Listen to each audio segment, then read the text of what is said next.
وبركاته. عاملين ايه يا جماعه النهارده؟ انا جيت. يا جماعه والله بدات القناه تشتغل وفرحانه. انا كنت ناوي اقفلها بس اي نعم بيزيد كل يوم مشترك، بس في امل يعني كل يوم يزيد مشتركين 3 4 10 6. لسه ما تعرفش بس انا عندي امل والله ان شاء الله يعني. النهارده مش هعمل رياكت برضو، مش عايزه اعمل رياكتات بصراحه. زهقت، انا برجع من الفيديوهات اللي انا بشوفها بصراحه، برجع وبقعد اعمل كده وما بقدرش اضحك والداتا بتخلص يعني، فانا قلت اوفر الداتا لحاجه تانية احسن. انا كنت عايزه اتكلم معاكم برضو زي المره اللي فاتت ما اتكلمت عن ماي ماذر والماذر بتاعت الاجيال. عايزه اتكلم المره دي على البيت المصري. ليه؟ لأن أنا واد بضان وكنت واد بضان وأنا لسه. البيت المصري دوت بيت مختلف عن كل البيوت اللي في العالم. عمرك ما هتلاقي اللي موجود في مصر او البيت المصري عموما، عمرك ما هتلاقيه في امريكا، عمرك ما هتلاقيه في فرنسا، عمرك ما هتلاقيه في اي بلد. مش هتلاقيه غير في مصر. بص، هو بيت المصري دوت شبيه ببيت الاشباح، بيت الزواحف، بيت يعني البيت المصري دوت كلمة. أنا المصريين عموما كلهم بلا استثناء يقول لك أنا كنت حاططها هنا بإيدي، يعني الأرض انشقت وبلعتها. يعني إيه انشقت وبلعتها؟ يعني إيه الأرض هتنشق وبلعتها؟ عمري ما سمعت الكلمة دي في أي دولة من الدول إلا في مصر بصراحة يعني. في برضه حاجة تانية. البيت المصري دوت مش بيت برضه أشباح وكده، لا هو بيت المعجزات. بص، تلاقي المرتب الأب على مرتب الأم بالحوافز بالرشاوي بكله يجي 2800 جنيه. البيت بقى فيه 4 عيال، اولهم واحده في جامعه وخلاص تتجهز عشان تتجوز، بعديهم واحد في ثانويه عامه وشهاده ودروس خصوصيه وهنا وهنا وهنا، والوسطاني عايز مش عارف لبس وعايز ايه انت ولا انت قلت ايه ولا عملوا لك ايه انت؟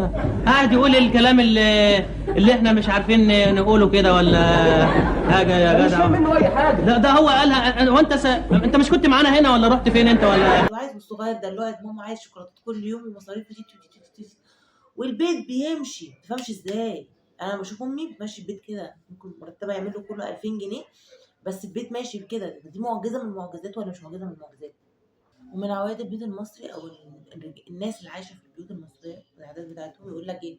الواحد ما بيرتاحش غير في بيته. ليه ياما ما بترتاحش في بيتك؟ جربتي انت السويت في الفور سيزون وما ارتحتيش؟ ايه بتحكمي على اساس ايه حضرتك؟ او انت بتحكم على اساس ايه؟ تالت حاجه في البيت المصري، اختفاء فرد الشرابات. لدرجه ان انا والدتي بقت حرفيا بتربط الفردتين في بعض او تخيطهم في بعض اثناء الغسيل، عشان بنكتشف ان في ثقب زمني بيخطف الفردات الشراب بلا استثناء. برضه هات لي حد في بيته ما عندوش مشكله اختفاء فرد الشرابات. ده في علماء حطوا كاميرات في البلكونه عشان يعرفوا فرد الشرابات دي بتروح فين. في مصر بس عندنا المشكله دي. يقول لك انت تقعد في البيت المصري هتلاقي الخدم والحشم. طب الخدم هيخدموني، طب الحشم هيعملوا فيا ايه؟ بلاش دي. في برضو كلمة يعني بره في المطاعم احنا عاملين اكل بيرفكت، الاكل كويس، الاكل مش عارف ايه، الاكل ممتاز. لا في البيت تقول لك ايه؟ احنا عاملين المحمر والمشمر. طب المحمر عارفينه، فراخ محمره او لحمه عارفينه. ايه المشمر؟ يعني ايه مشمر؟ والغريبه ان انا عمري ما لقيت في مطعم كلمه المشمر دي. يعني انا عمري ما لقيت حاجه في المطعم كانت فرخه مشمره. طب أنا لو طلبت اوردر اقول له شمرها لي، طب لما يجي يشمر هيشمر لي ليه؟ ايه الكلام ده؟ عمري ما شفت اوسخ من كده. عمري ما شفت اوسخ من كده. اول حاجه في البيت المصري دوت كلمه.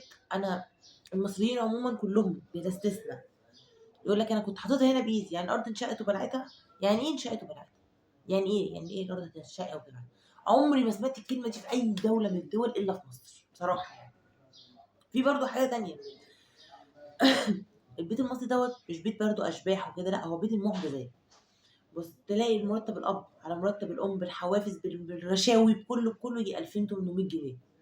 البيت بقى فيه 4 عيال، اولهم واحده في جامعه وخلاص تتجهز عشان تتجوز، بعديهم واحد في ثانويه عامه وشهاده ودروس خصوصيه وهنا وهنا وهنا، والوسطاني عايز مش عارف لبس وعايز، والصغير ده اللي هو ماما عايز شوكولاتات كل يوم ومصاريف والبيت بيمشي. ما تفهمش ازاي. انا بشوف امي بتمشي البيت كده، ممكن مرتبها يعمل له كله 2000 جنيه، بس البيت ماشي بكده. دي معجزه من المعجزات ولا مش معجزه من المعجزات؟ تاني حاجه في البيت المصري، كلمه مشهوره جدا، البتاع. هاتي البتاع اللي على الكومودينو. وانا قاعده مش فاهمه يعني ايه اجيب بتاع ايه. بس اخويا الصغير بقى ممكن يكون مترجم بتاع، ايوه يروح يجيب بقى البرشام وازازه الميه، وهي ميعاد العلاج دلوقتي عشان هيجيلها سكته قلبيه، كل ده في كلمه البتاع. او روحي هاتي البتاع من جوه. فانا ابو قبل ما ابص لك يعني ايه بتاع، الاقي اختي رايحه جري هوبا جايبه البتاع، وده يعني بقى ايه، محصل الضرايب عايز ياخد ضرايب، وعايزه وهي شهاده الميلاد، وعايزه ورق وديت وديت، وعايزاه من درج الكوميدينو باوضه مقفوله بالقفل، وبتقول لك مكان القفل فين، المفتاح فتلاقيه فوق الشفونيره من فوق كل ده. بروح هات البتاع. طب ما تقولوا ورق يعني، سهليها عليا، سهليها علينا. المهم، في حاجه برضو في البيت المصري او في البيوت المصريه كلها، حاجه اسمها تحت السرير، وده عالم قائم بذاته. يعني دي كده كوكب تاني كده، دنيا غير الدنيا، كل حاجه موجوده تحت السرير من وانت صغيره. حد جرب ان لما حاجه تقع منه تحت السرير او ورا السرير ينزل يجيبها؟ لو نزلتوا جبتوها هتلاقوا ايه؟ والله العظيم هتلاقوا على العروسه اللعبه بتاعتك وانت لسه عندك سنتين، هتلاقي اللعبه بالريموت بتاعتك وانت عندك 7 سنين، هتلاقي بونبونايه العبد او كراميلايه، حاجات من اللي هي زمان قوي دي تحت السرير بالسلوفانه بتاعتها، هتلاقي فرد الشرابات اللي احنا كنا اساسا بندور عليها في الثقب الزمني بتاعتنا.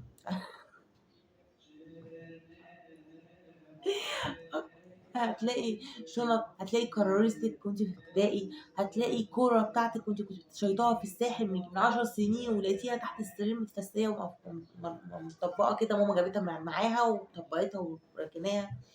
جربي حاجه تقع منك تحت السرير وانزلي، هتلاقي عالم تاني، عالم غريب. مش عارفه ليه عندنا دوت، دي مش اول باول بنشيل تحت السرير. في بقى زياره للعريس، دي بقى الزياره دي بقى بتحس ان البيت اتعمل له سوفت وير.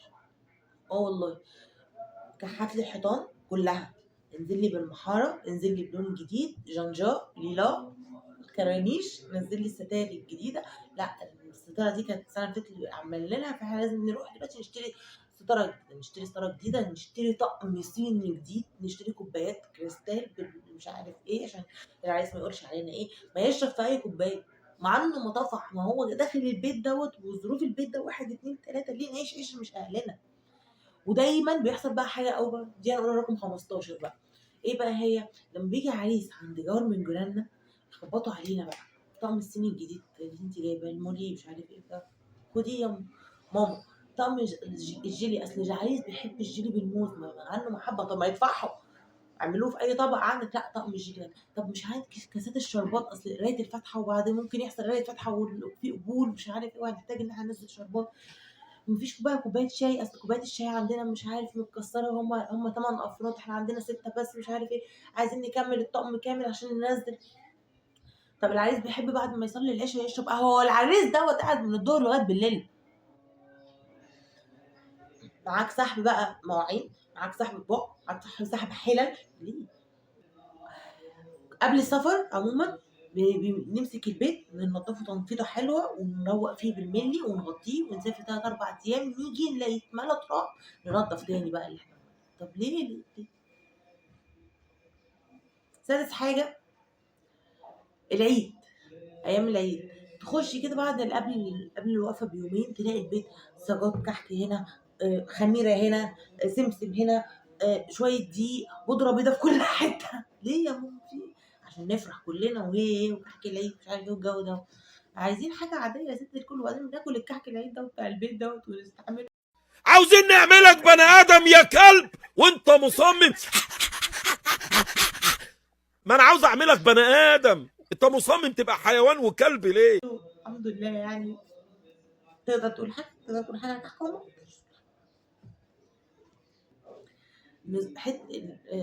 سوري، موضوع تقفيل البلكونه.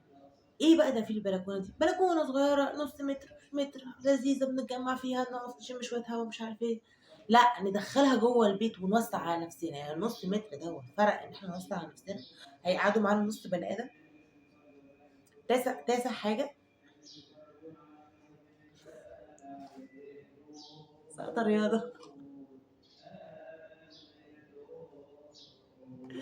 الباعة الجائلين، الناس اللي بيبقوا في الشارع معاهم حاجات يبيعوها، انت معاك شويه بصل شويه خس شويه حاجات، ليه بتدي شفره؟ ليه بتقول شفره؟ في شفره بتقولها. انا والله العظيم بجد الموضوع ده حقيقي. قعدت فتره طويله واحد كل ما يعدي من تحت البيت يقول لي عايز فلوس او خد فلوس، خد فلوس، خد فلوس، والله العظيم. لغايه ما جيت محمد اخويا مره بقول له الراجل دوت هو عبيط ماشي بيقول عايز خد فلوس، خد فلوس، هو ده تعبان في مخه؟ قعد يضحك قال لي لا هو بيقول لك خص لوز. يعني انا قعدت شهور بسمعها خد فلوس وانت في الاخر بتقول خس لوز. طب ليه الشفره ما تقول خس عادي؟ ليه ني فول؟ كده بقى ترجمت ان انت بتبيع فول. انا كده فهمت ان انت بتبيع فول. ما تقولوا الكلام عادي. ليه بنسمع ده كله؟ تلاقي بقى امي تقول لي شوفي ده بيبيع ايه، ما انت مش عايزه حاجه. لا ممكن يبيع حاجه ممكن تكون عايزاها. يا حاجه اقعدي بقى، يا حاجه اقعدي. ان البيت في مصر عموما بيتنضف او بيتجهز على حسب مختلف الزيارات. يعني كل زياره وليها ترتيب. لو جالك مثلا مديرك في الشغل، دي زياره زي زياره الوزير في الشارع، رش ميه، حط زرعتين، الوزير عدى لم الزرعتين، لم التراب بتاع الميه عشان بيحتويه في حته تانيه، وكده اتعشى. برضو نفس الموضوع في البيت. جالك مديرك في الشغل، يبقى المنطقه الاساسيه في البيت هي الليفينج او الصالون باللغه المصريه، يعني الصالون او الانتريه. دي المنطقه اللي المفروض تتروق، لان طبعا مديرك في الشغل او كده مش هيخش حته تانية غير المكان دوت. طب لو في خطوبه، لا في خطوبه لازم الحمام يتروق، لازم كل حته في البيت يتروق. اصل حماتك هتيجي تحط ايديها في الارض تشوف فيه تراب ولا لا؟ انت جايه تشوفيني انا ياما ولا جايه تشوفي التراب اللي في الارض؟ انا مش فاهمه. انت جايه تشوفي. بعدين دي عرفتها زمان ايام خطوبتي، كنت مخطوبه زمان. والله العظيم عمتي اللي قالت لي الكلمه دي، قالت لي ايه؟ الحموات بيجوا يوقعوا مفاتيح في الارض، يروحوا نازلين جايبينها ويروحوا ايه هم بيجيبينها حاطين ايديهم على الارض، لو فيها تراب يعرفوا ان البنت مش نظيفه، ولقوش فيها تراب يبقى البيت فعلا نظيف. فدي ترويقه دي والله العظيم بتوجع ظهرنا كل مناسبه. المفارش وباللغه المصريين اسمها البياضات. ايه بقى هي؟ قماش ابيض ما متفصل على شكل انتريه او ترابيزه او كده، ارمي اي مفرش، ارمي على السفره، على السرير، على الانتريه، على الترابيزات، ارمي. هو الضيف جاي اساسا هيشوف النظافه والترويق هنا، برافو خلاص. وبعد ما يمشوا هنلم المفارش دي تاني ونطبقها ونحطها عشان الضيوف اللي هيجيلنا الاسبوع الجاي. في برضه حاجه بنعملها في الحمام، شيل يا ابني البروه ديت حط لي صابونه جديده. اول ما الضيوف يمشوا هنشيل الصابونه، افرض هم عايزه اوصل ايديهم من التراب او كده. في مثل زمان بيقول لك ايه؟ نظف بيتك ورشه ما تعرفش مين يخشه. يعني من زمان زمان احنا بننظف البيت مش عشان يبقى نظيف ومتروق وشكله حلو فيه راحه نفسيه وفيه هدوء اعصاب، لا، عشان لما حد يجي يخشه ما يقولش علينا معفنين واوساخ. الكريستالات الغاليه، التحف اللي جايه من فرنسا، البورتيه اللي جاي من انجلترا، الحاجات دي كلها تلاقيها فجأة كده محطوطة متلفية في هدوم، محطوطة جوه الدولاب، قاعدة متقفلة على نفسها. أول ما نلاقي الحاجات دي تعرف إن البيت ده فيه أطفال. وبعدين التعود بقى موجود، مش تعود الأم على إن الدني كده، لأ، تعود الفازات والكريستالات. تلاقي الفازة داخلة كده كلها ثقة، تقول الكريستالة إيه؟ تقول لها انت جايه في ايه؟ تقول لك انا جايه في ايمن، وانت تقول لها انا جايه في اشرف. كل دول عيال بقى عاملين حوار كانوا هيتكسروا وكده، والحمد لله الام يعني نجدتهم وخدتهم حطيتهم في الدولاب. دي حاجه برضو مش فيهاش غير في البيت المصري، لكن في انجلترا وبره لا عادي جدا، تحفه، حاجه موجوده، والاطفال هاديين جدا وعارفين ممنوع الحاجه ديت. اشمعنى في مصر؟ وكلمه الحاجه امي في البيت المصري دوت تقول لك ايه؟ انت سايبه البيت يضرب ايه؟ يعني ايه سايبه البيت يضرب ايه؟ كان في خناقه وانا ما نزلتش حوشت بينهم؟ يعني في حضرتك السرير مسك البوتاجاز ضربهم في بعض وانا ما حوشتش بينهم؟ مفيش يا مفيش حاجه بقى كده، مفيش جمله كده. خبط الجيران على البيت، ممكن بصلايه اتفضلي. طب مع البصلايه بقى مفيش شويه ملح شويه فلفل اسمر؟ اصلا انا عايزه اعمل تتبيله للفرخه والفرخه ملح وفلفل خلصوا. عينيا حاضر. وانت طالع بالبصلايه طب ما عندكيش بقى شويه جزر؟ اصل جوزي عايز ياكل تورلي وانا ما عنديش الا كوسه وبسله فوق مش عارف. اه يا اختي عندي كل. ما فيش بقى فص توم، اصل التورلي بيحب دقه التوم مع الكزبره ومش عارف. ما عندكيش بقى كبشه؟ اصل انا ما عنديش كبشه فوق اقلب بيها. حاضر. ما عندكيش بقى كوبايات ميه؟ اصل انا كوبايات الميه عندي اتكسرت واحنا في رمضان، كل سنه وانتم طيبين ومحتاجين بقى كوباية. حاضر. ما عندكيش بقى حته لحم في الثلاجه او فرخه بلدي نحشيها او مش عارف ايه؟ ايه ياما خلاص انت طالبه بصلايه. وفي الاخر خسرت. والله انا محرجه منك. اه انت محرجه مني عشان البصلايه اللي انت طلبتيها في الاول.